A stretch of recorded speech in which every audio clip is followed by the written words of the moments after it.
Oke semuanya, perkenalkan nama saya Ketut Adrian Yudanegara dari Prodi Teknik Mesin dan Fakultas Teknik.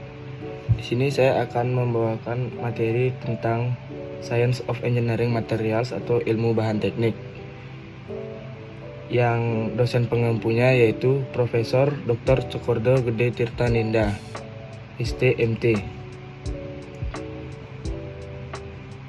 Nomor induk mahasiswa saya 22055311157. Ya, di sini ada bab 4 atau bahan polimerik yang terdiri dari 4 bagian.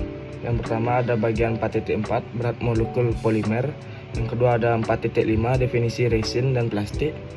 Yang ketiga ada 4.6 proses polimerisasi, langkah polimerisasi. Yang keempat ada 4.7 bentuk struktur molekul polimer.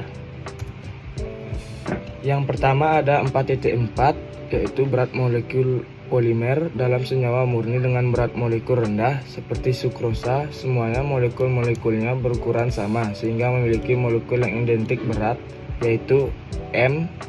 Senyawa semacam itu dikatakan monodisperse. Berat molekul yang biasa digunakan dalam barakterisasi polimer polidispersi adalah jumlah rata-rata berat dan berat molekul, rata-rata viskositas. Pertimbangkan sampel polimer polidispersi dengan berat total W dalam yang. Yang selanjutnya ada 4.5 yaitu definisi resin dan plastik. Kedua istilah yaitu resin dan plastik digunakan secara umum tetapi tidak ada definisi eksplisit untuk mereka. Istilah resin awalnya mengacu pada produk organik yang berawal dari sayuran berat molekul tinggi. Yang paling terkenal adalah resin dalam balsam. Diperoleh dari pohon jenis conifera. Plastik adalah kata sifat yang mendefinisikan bahan yang mampu dibentuk atau dibentuk dengan atau tanpa aplikasi panas. Sebenarnya plastik itu dapat dideformasi secara permanen dan bahan moldable atau plastikos cocok untuk molding. Istilah plastik juga digunakan dalam mengklasifikasi polimer dan termasuk semua polimer yang tidak dianggap sebagai elastomer atau karet dan serat, yaitu yang tidak menunjukkan sifat elastis, elastomer atau kristalinitas dan kekuatan serat, tapi agak jatuh di antara mereka dalam hal ini.